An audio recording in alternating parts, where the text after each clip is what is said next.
I have three lovely, wonderful guests for you that you're going to get to know better within the next hour. And I really want to start with them talking to you about your books. This is Laura, this is Chris, and this is Dee.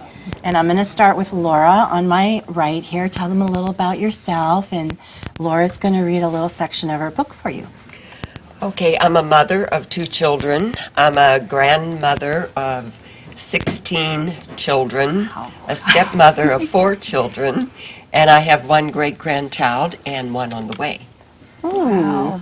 And I'm retired from the state service as a level 3 manager. Oh, I'm blessed.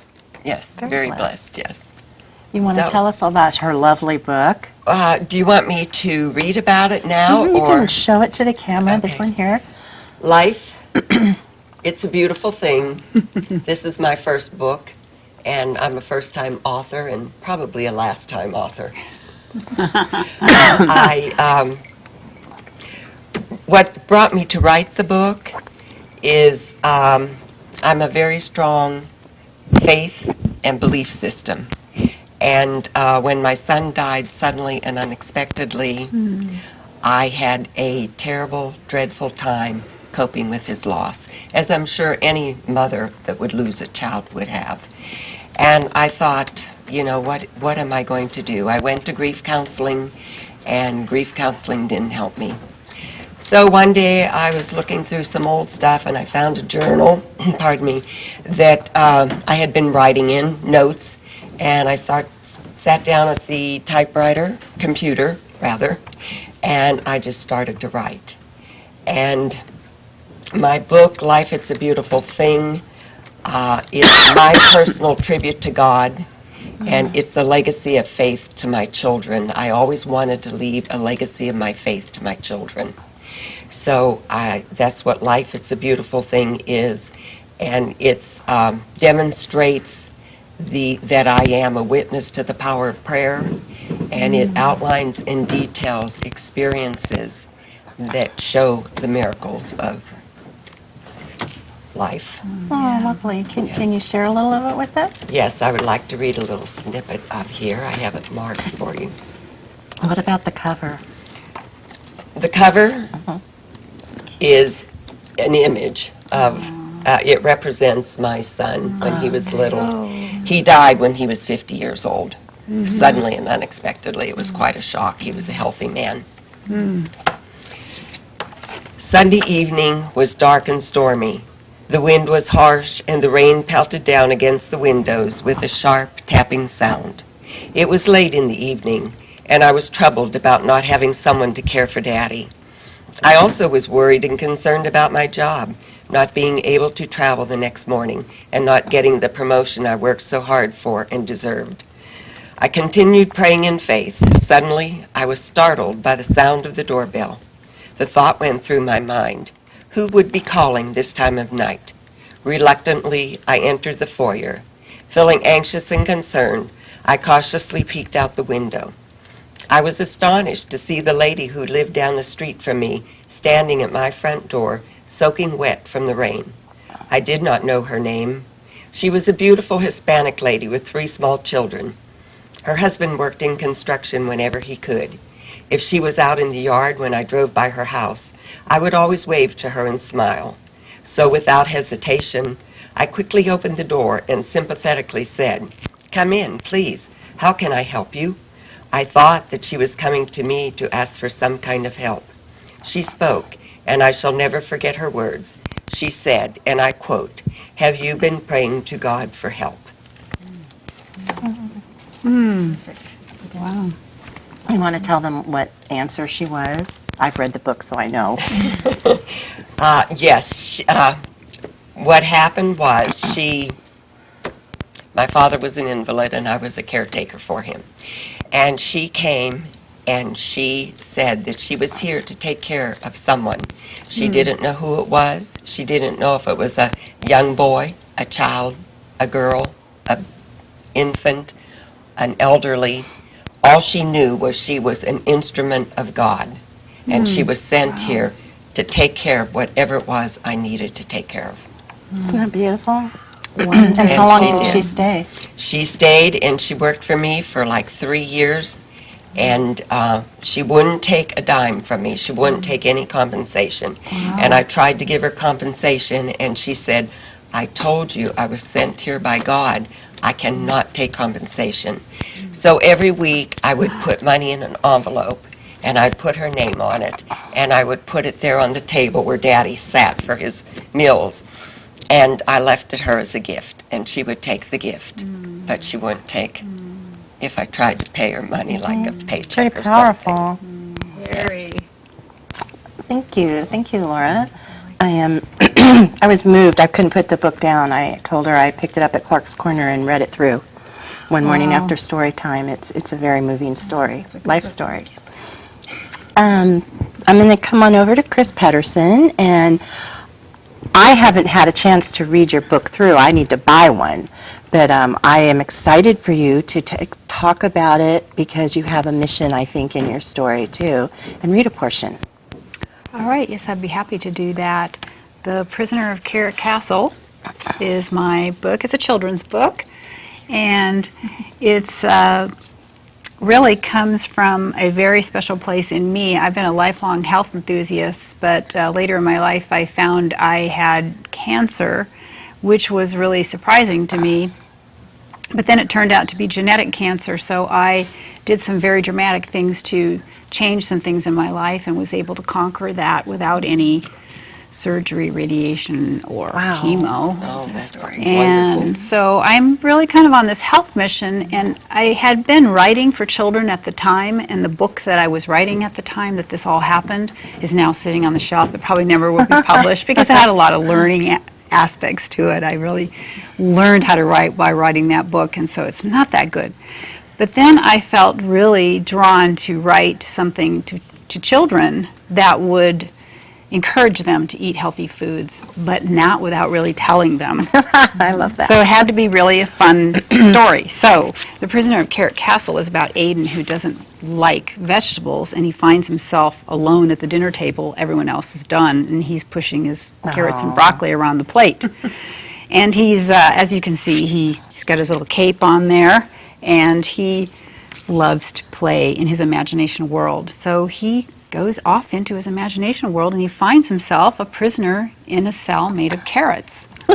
I love it. So the story kind of goes from there. So I'm going to read, in fact, the story ended up first coming out, I put it on the iPad.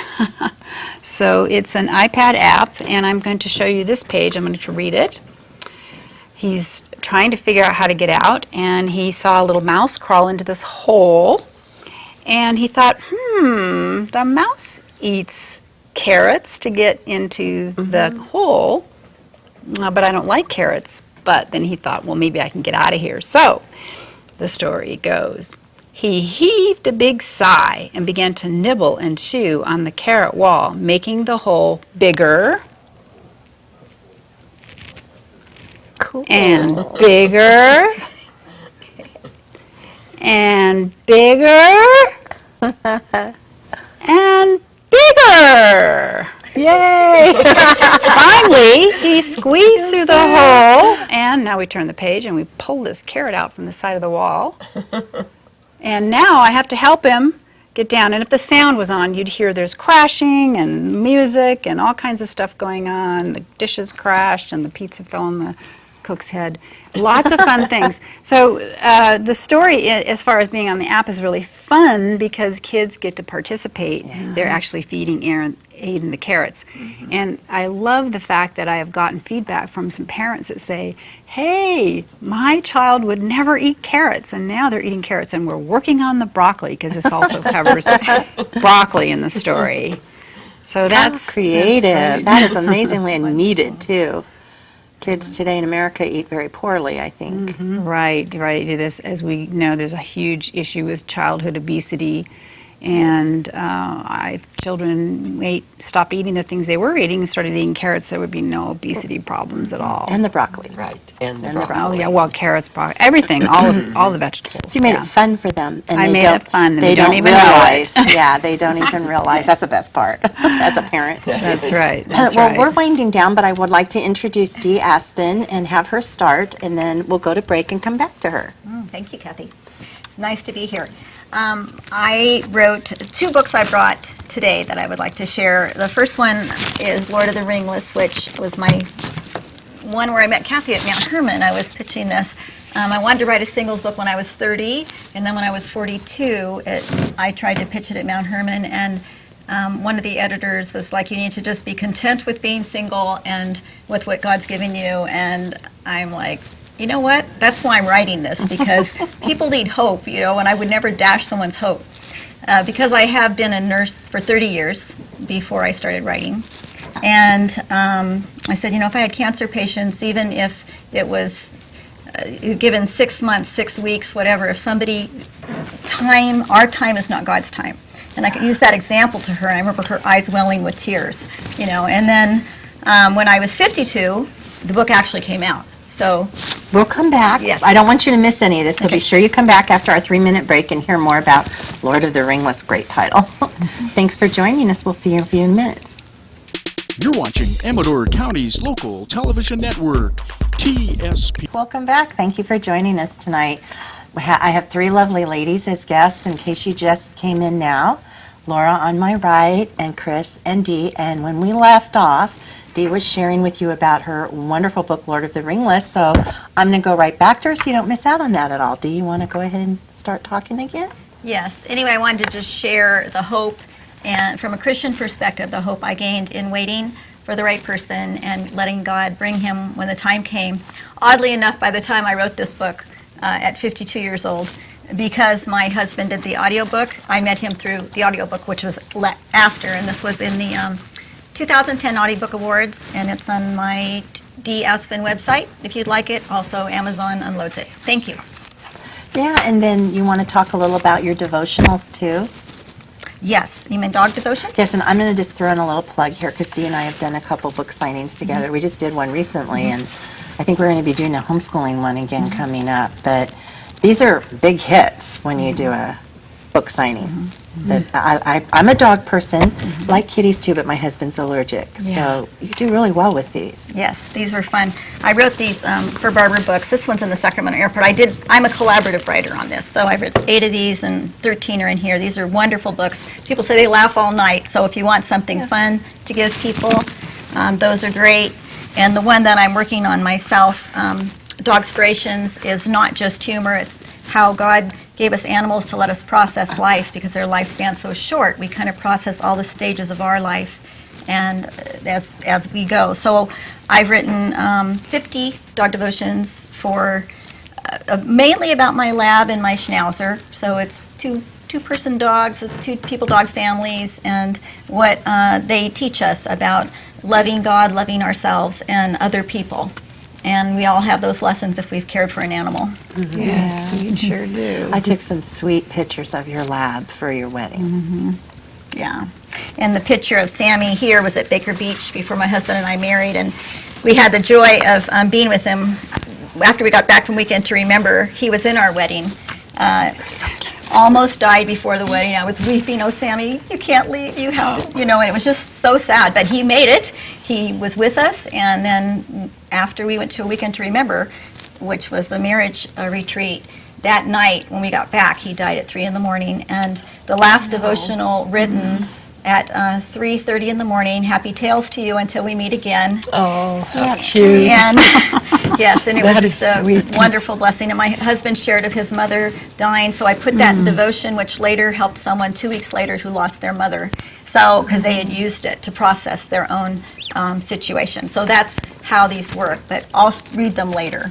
Well, actually, do you ladies have dogs or cats at home? Do you have pets? I have a dog, yes, Joya. Joya. What a Oh, beautiful yes. name. What It's- kind of dog? It's a Cairn Terrier. Terrier. Okay, and what about you, Chris? No longer. We just lost our chocolate lab in the spring. Yeah. Sorry. And yeah, How old? we don't know exactly because we adopted her and she rescue? came without right, but she was about 13 maybe. Oh, yeah. nice life. Yeah, she Yeah. led a really good life, but she was a sweetheart and we really do miss her, but we were like she was our third dog and I think we're like done with the heartache, even though it is a wonderful thing to It have is dogs. a wonderful But thing, it's a but long, it is heartache. It's when a you long lose it. goodbye and it's difficult and actually the first book that I wrote, the first children's book I wrote was about a dog. It was a dog that inspired me to write. Oh, see, they are inspiring. They're aren't very they? inspiring. Loving, loyal creatures. Oh, They are. unconditional. That's what we love. We have a black lab, the naughty one. And, and then we adopted an 8-year-old Rottie Shepherd with her. So we're a 2-dog family. Actually, our daughters, we're grandparents. But I'm the dog sitter. So I have both of those. And she loves cats. She would have cats, but her dad's fairly allergic. So you have such a wide audience you can reach Yes. through that. Yes. You know, I mean, that's where our heart is, isn't it? Oh, it is, With yeah. our pets, our furry children, as she calls them. And I always think how, God put animals in paradise. They were there first, then he Yes, put they us, and to give us comfort. And all through the Bible, even Jesus was born where there's cattle, and sheep. There's animals are there for a reason, and we do find such companionship and comfort through them. And a lot of people don't realize they were there first. Yeah, you're right. You You don't put think them about there that. first Yes. before. Yeah. That's right. Could you Right. read a little snippet from the dog devotional or whichever Yes, one? yes. I will read, actually I'll do Groans of Love. This is one from my own that's coming out soon.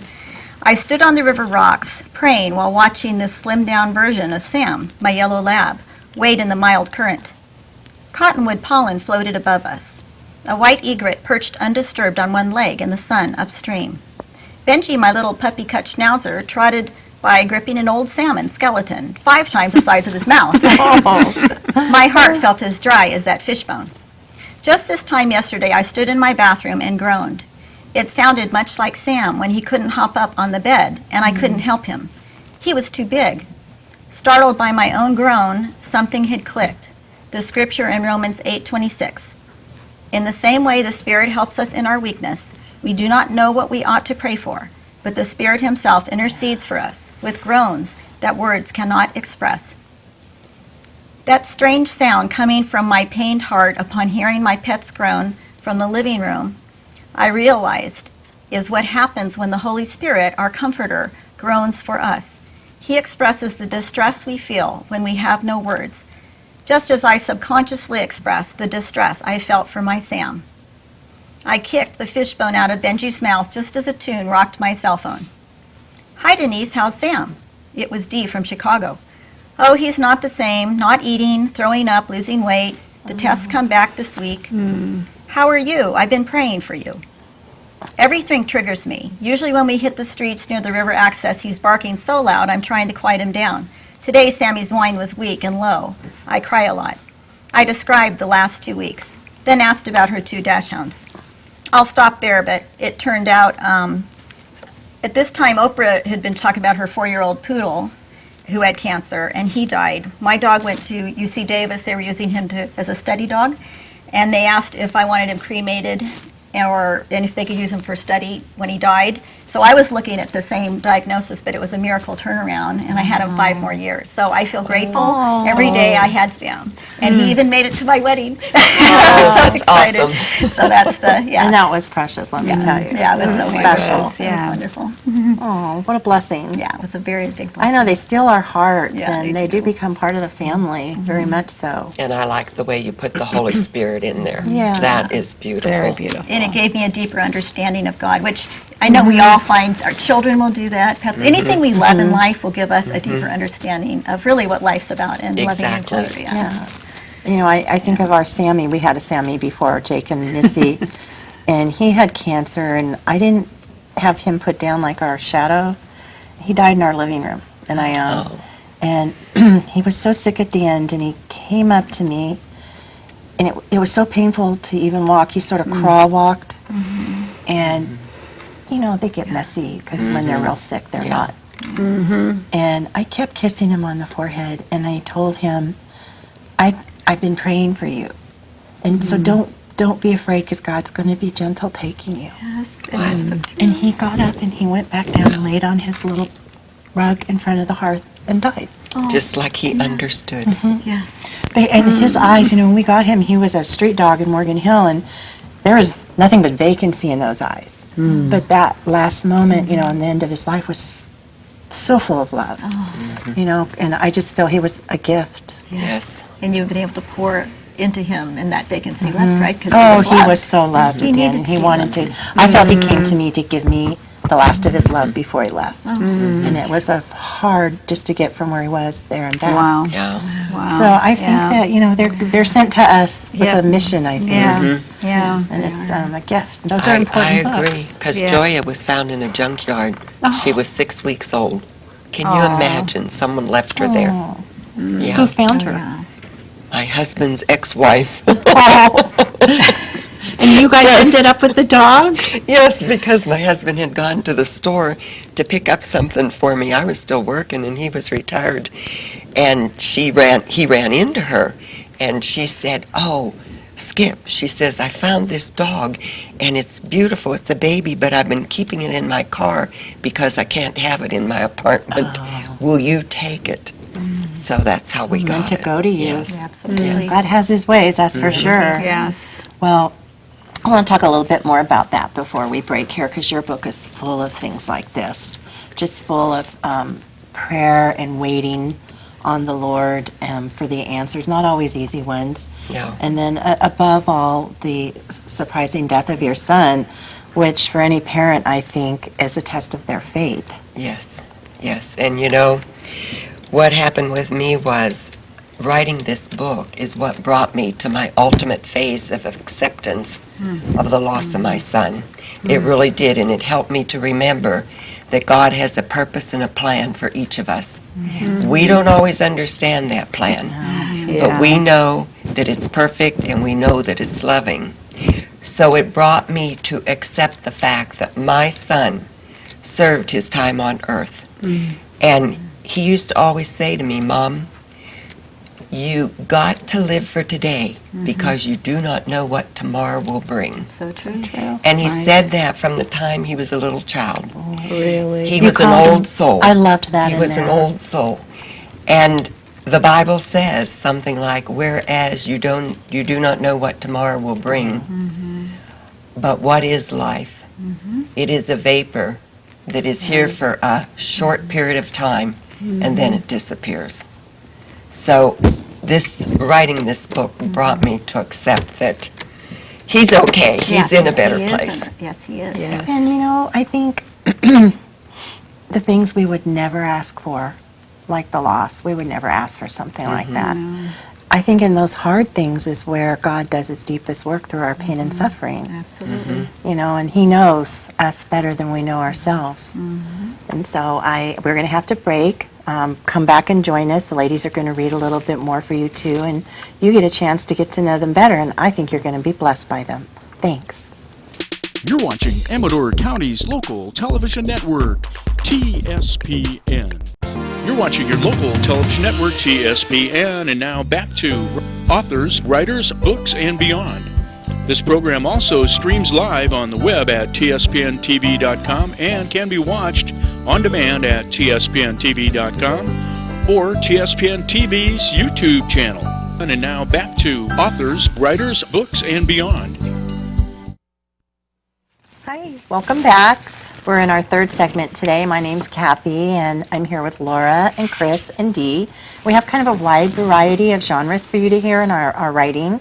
Nonfiction, really memoir, slice of life for Laura, and just a real wide spectrum from Dee, and children's, with a real wonderful opportunity here with Chris, not only to reach kids for health purposes, and the younger they start eating like that, the longer and better their life will be.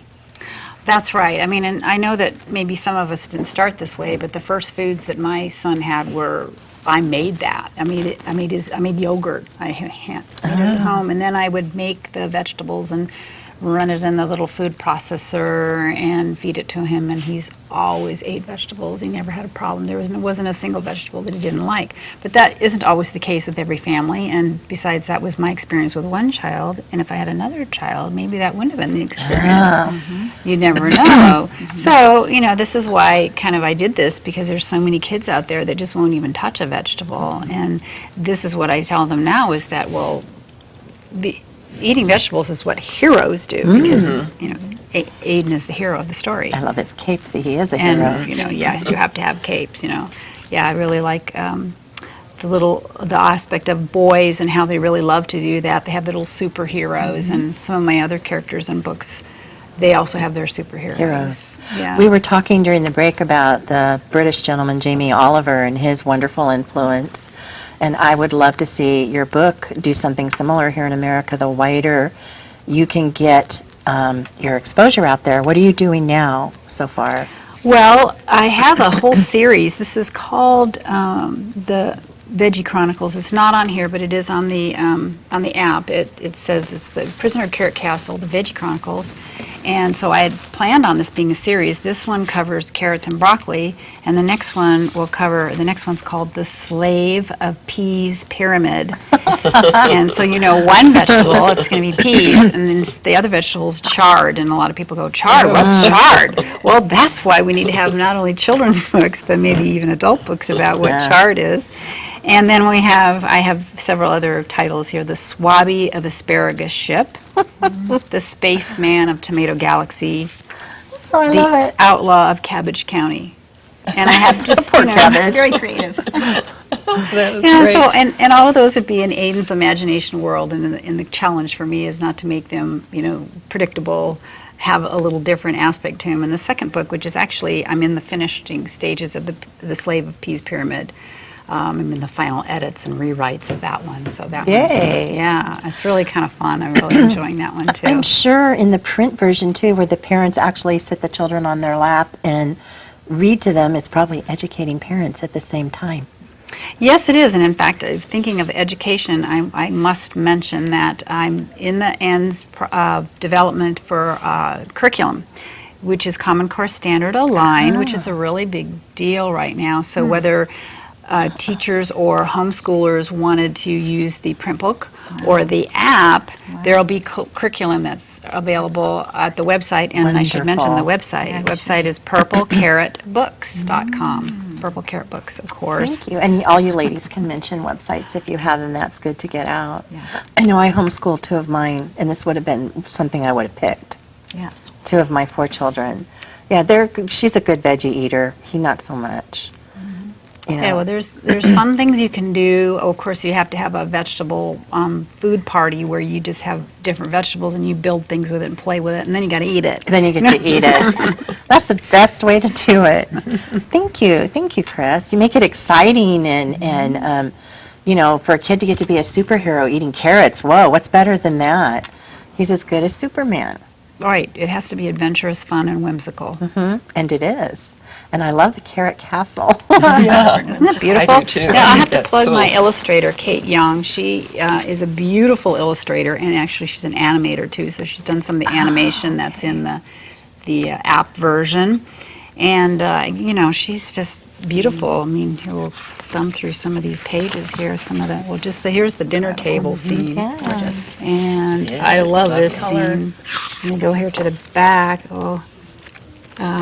Where it doesn't really give everything away, but here's Oh, wow. so many different things. Ooh. A lot of fun. Yeah, he finds himself in the wizard's room, and then the guards find him, and it's just a nonstop adventure. Exciting. Yeah.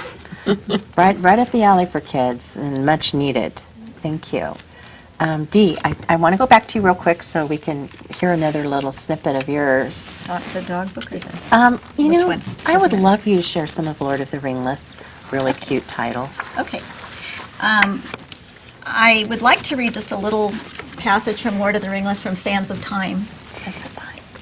For the past 25 years, I'm with a friend, an old roommate, and we still have a wonderful relationship, but her husband left her, is what often happens. People have been, just through the years, I've been in single groups, and it's very disheartening, but it happens. So we were walking along the shore together down at Newport Beach, and we were saying, for the past 25 years you have been married and I have been single. I smiled and paused, listening as the waves crashed nearby. You have learned about men through one man, and I have learned through various men I've dated. Our feet pressed the sand into two parallel trails. Now at this moment in time, we both walk as single Christian women, desiring a godly relationship, yet content in our singleness and feeling strong and grateful for our wonderful love connection with Jesus. We listen to the surf pound the shore, reflecting on our past, convinced of God's unending faithfulness for us at this season of our lives, as we each felt in our youth. In every life there is a journey, a quest for meaning and purpose under God, while pursuing the dreams we treasure in our heart. Our dreams may be as simple as a peaceful, satisfying day, or as miraculous as a loving, lifelong relationship. And always we know God can satisfy both at any time, in any way, for anyone. All the days ordained for me were written in your book before one of them came to be. How precious to me are your thoughts, O God. How vast is the sum of them. Were I to count them, they would outnumber the grains of sand. When I awake, I am still with you. Psalm 139:17. Dear Lord, thank you for loving me through the times and seasons of life, for holding my hand and guiding my feet in the direction that always keeps me following you. I know that you will never leave me, and today I need to say that I will never leave you. You are, you always have been, and you always will be my greatest love. Amen. Oh, That was beautiful. that's a beautiful One of the prayer. devotions. Yes, that was beautiful. How have you been able to get these to groups for study groups and I have. Yes, I've had some. and do you people get who've done that one. feedback sometimes from them? Yes, I've actually had even some of my married friends that have read them say they use them also in their own quiet times. I grabbed the one on anxiety the other day just because I did so much study, because the study guides are very rich. I actually like them better than devotionals. I read the devotion. But it's just taking you back to the Word, where I get my comfort and my peace, and I just have to remember. So much of life we just do over and over, so, yeah. Is there a website where someone can contact you if they want to order them for that? Yes, Deaspin.com, or they can go to Amazon.com, or the ebook is also on iTunes. However, the ebook does not have the study guide, so only the hardback has the study guides in it. The audiobook does not have the study guides, but the ebook and the audiobook have all the devotions like what I just read. Okay, good. And Laura, what about you? How can they get your book? They can just type Laura Schaufel into the computer, and it will come up. A lot of it comes up. Comes up. Can you Or- spell your last name for them? Yes, it's Schaufel. Or they can go to www.lauraschaufelauthorsexpress.com. Thank you. And I And hope the book also is on ebook. and we have it locally down in Clark's Corner in Ione. Is it Yes. anywhere else in the county? No, I haven't. I haven't really marketed my book. I had a book signing, and it was a very successful one. But I didn't really market the book because I really didn't write the book to make money off of Money it. off of it. I just wrote the book as a legacy of faith and to help me Well, I, cope with the loss of my son. I can tell you Carolyn Strumfell at the Ione Pharmacy, she carries mine. I think they're sold out, but I think she'd love that book. Oh, I want to okay. go talk to Carolyn. I will do that. Yeah, Thank you. it would be nice to have it out there. I feel very blessed by you, ladies. I want to tell our audience that this show is prayed over. There's a team that prays for the show, and so whenever a group comes before you, it's a gift to you. Sometimes I'm surprised. I follow what I think I'm being guided to in bringing you, and sometimes God changes it a little. I'm never surprised because I have confidence that by the time we get here, we are who and what we should be for you. And so I would love for you, if you would be interested in contacting the station. You can hear, TSPN TV. You can get a hold of information in how to talk to Dee or Chris, especially if you're interested in homeschool information she could help you with. Maybe even private readings with homeschoolers. Oh, I'd love to do that. I really do love to do readings to classrooms. I've done quite a few, and they're really a lot of fun. Yeah, so thank you, and I would have brought you into ours, Amador County Homeschool. I think you would, I still could, even though my kids have grown and left. Yeah. And even Laura's book, if you have a book club, go through Hine & Company downstairs or as such, this is a lovely book that I was crying when I finished reading it. I was crying intermittently through it, but I was determined to finish it. And it's changing for you. So I would think between Dee's Lord of the Ringless, I don't know where you are in life, you have a offering here of possibilities to enrich your life and your walk, especially your prayer walk, which is something I think we're all kind of focused on. So come back and you'll get to hear from the ladies a little bit more, and we will wrap up with any special message they have for you, and I would look forward to talking to you again myself. Thanks a lot. Bye-bye. You're watching Amador County's local television network, TSPN. Network TSPN, and now back to authors, writers, books, and beyond. This program also streams live on the web at tspntv.com and can be watched on demand at tspntv.com or TSPN TV's YouTube channel. And now back to authors, writers, books, and beyond. Hi, welcome back. Thank you for joining us. I am going to take you directly over to Chris. She has some really fascinating app marketing to share with you. Well, first of all, I'm having a Facebook party, and I find that some people haven't really come to those, but they're virtual, they're online. You don't drive anywhere to go to them. You just log on to Facebook and go to, in this case, Purple Carrot Books for a Facebook page. So you just go facebook.com/Purple Carrot Books, or you do it in your little search box there. And on Monday, the 30th of September, from 6 to 7 Pacific time, we are having a Facebook party, and we're going to be giving away a bunch of goodies. We have stuff coming in from other book authors and book app authors. So you'll be able to download free apps for your iPad, or I don't know if anybody's offering physical books, but I am, because I'm giving 3 signed books here. And I also wanted to talk about, I'm on a forming organization called the Book App Alliance. I'm on the board, and we're just about ready to launch. But the reason we have this is because a lot of parents don't really realize what is available in the App Store, especially from independent book authors. They don't really, they go and they look for ebooks, on Kindle and things like that, but actually the App Store and Google Play have interactive books like The Prisoner of Carrot Castle that have a richer, deeper experience for the children, and they can learn a lot more. They can become a part of the story.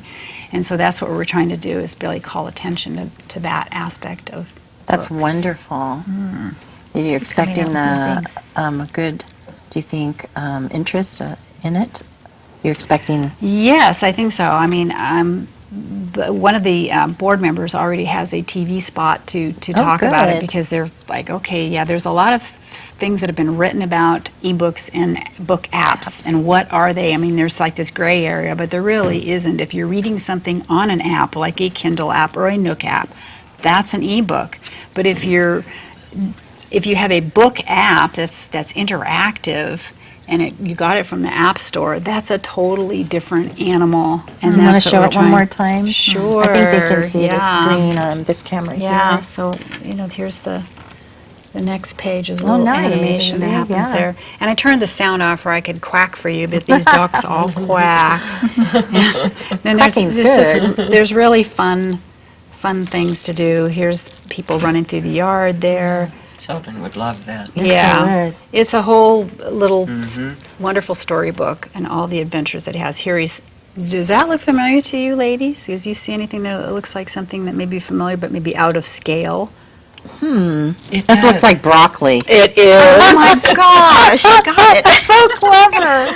He's in a broccoli tree, and he notices it kind of is smelly, so he figures it out, and then he has a dilemma. Does he that take a needs bite? He does. He gets into a dilemma because everybody's looking for him. So Oh, yeah. my goodness. That's very, very good. I do the kids realize that? Oh, yes, they do. In fact, I've had little children telling me, oh, I like to take my broccoli and make a tree. So they're learning. Wow. Oh, yeah. Yeah, I prefer my broccoli raw and just to eat it like that. You know? Yeah. Yeah. I like it steamed a little. You do? I do. I like it steamed a little.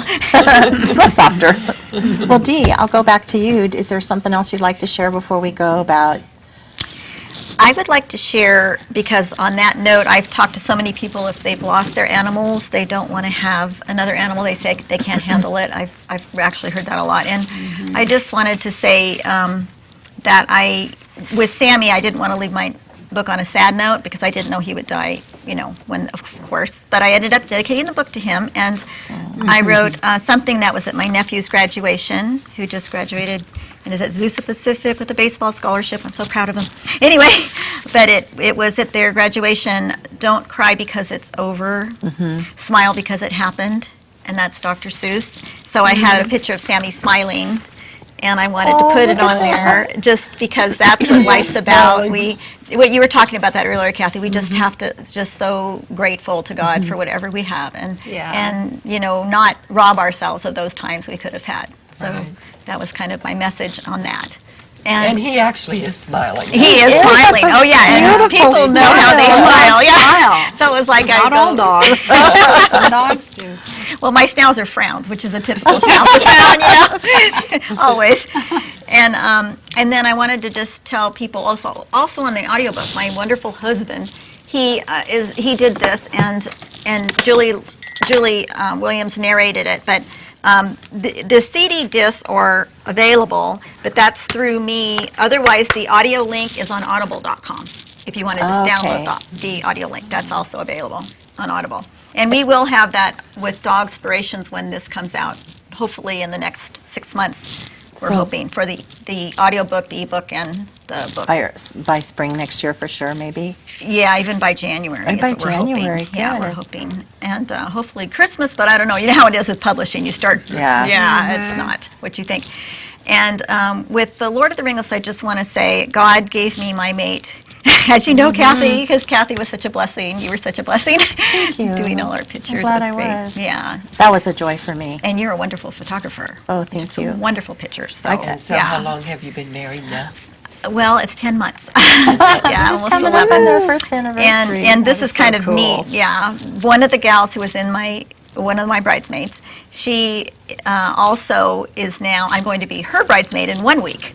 So, and at that time when she was a bridesmaid, and she's close to 50 now, very close. She had never been married either, and there was nobody in her life, saying, I'll never meet anybody. And look at, that's how I call it, manna drop from heaven. God drops a man. It doesn't matter what we see, so, yeah. I hadn't heard you say that before. Yeah, That's good. I like That's that. one of that was my last devotion, number 40 in Lord of the Ringless. I said, God, I need one more devotion for this book. And my friend called me, and 20 years before we had been in Israel at the Wailing Wall, and both had put in our little prayer requests with our friends for mates. And 20 years later, she called right when I'm praying for another devotion and says, I just got engaged. So I was like, whoa.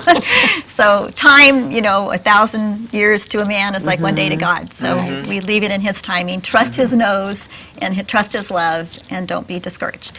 So. Yeah, that's, we say that, and it's so hard to live sometimes. Yeah. Yep. It's the living it part, the living out of the faith is hard.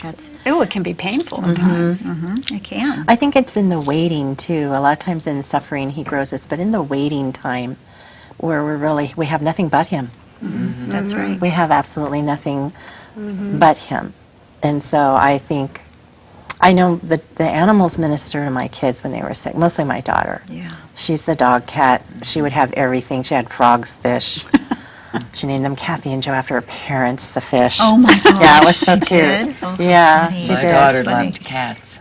Loved Every cats. day she'd come home from school with another kitten. Oh my I God. told her, Melanie, you have got to stop bringing these kittens home. But Mom, she said, they just follow me. I said, no, I think you pet them and you pick them up. We ended up one time with 12. Oh, Cats. that's a lot of cats. That's a lot of cats, yes. Wow. She was a cat lover. Well, they were meant to pipe her to your house for a while, for a season at least. She now has one cat. His name's Miracle. Oh, And he's Miracle because she found him and he was almost dead, and she nursed him back to health, and she's had him now for, gosh, he's probably 13 years old. oh, he's getting Wow. up there now. Yeah, but his name's Miracle. Yeah. I like that. I know our Missy, we didn't rename her. She was on the short list at the pound. Oh, And I didn't know what short list meant. mm-hmm. And they were going to, put her down. I think a vet from Valley Springs said he'd try her before he let him do that. He'd come and take her to his home because they kept taking her to the pet barn, and she'd come back. And someone actually adopted her and brought her back because they wanted her to scare people away from their horses. And Rotties don't bark first. They don't? No, they'll just attack. Okay. She's a Rottie Shepherd, but oh my gosh, what love that we would have missed out on. Yes. And she's at the end of her life now. She's always at my feet in the office, and I can't imagine my life without her. That's right. She was sent to us for a reason, to our home. And that black lab, my daughter's type 1 diabetic, he was diagnosed epileptic at 2. So he came to a home where we knew Yeah. what to do for him. So he's on medication every day? Oh yeah, he's on medication. He's had a couple seizures, but he could eat our house. Yeah, he could really. Labs are lovers Yes. and greeters, and they're Yes, also they are. retrievers and hunters. So they make life interesting. Yeah. So, well, ladies, in closing, I'd like to ask you one word that you feel describes you as a writer, author. You want to go first? I'll go first. I think the word for me is faith. And I think what I like to do is touch people spiritually, hopefully encourage prayer, and hopefully help them to understand that there are actual results from calling on God with faith. There are actual results. Yes. What a beautiful word. What about you, Chris? Well, mine would have to be encourager. I've had friends who call me Barnabas because Barney, she'd call me as one friend called me Barney because she, Barnabas, who was the encourager he for was Paul. a great encourager, Paul. So yeah, encourager, because I like to encourage people to take tiny steps towards something that would be helpful for them, whether it's kind of changing their eating or changing their attitude or whatever. I want to be there to encourage them. Courage. I think that fits you both. And Dee. I'll have to say inspirational because part of my audiobook was nonfiction, faith-based, inspirational category. And my everything, Dogspirations, it's to inspire faith, hope, and love in God. And that's the one attribute of 1 Corinthians 13. These things will remain, faith, hope, and love. So anything said or done, we need to always have that drop of faith, hope, or love to come away with. Thank you. Well, as we say goodbye, I hope you are inspired to pray, continue a prayer life, especially if you're in a place of struggle. Trust God and be encouraged. Thank you for joining us. Thank you, lovely ladies. I wish we had more time with you. Bye. Goodbye. You're watching Amador County's local television network, TSP.